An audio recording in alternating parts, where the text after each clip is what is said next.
हम खबर से आपको आगाह करें कि इमरान खान के खिलाफ तौहीन अदालत का केस इस्लामाबाद हाई कोर्ट के 5 रुकनी बेंच ने फैसला जारी कर दिया।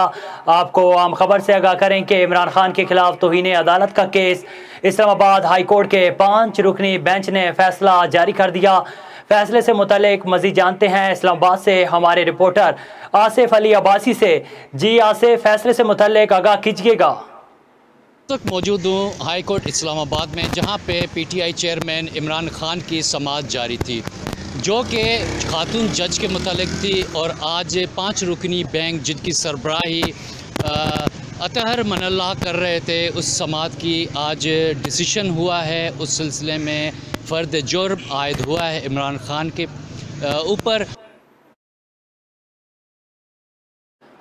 बहुत शुक्रिया आसिफ अली अब्बासी, आप अपनी तफसीलात से आगाह कर रहे थे।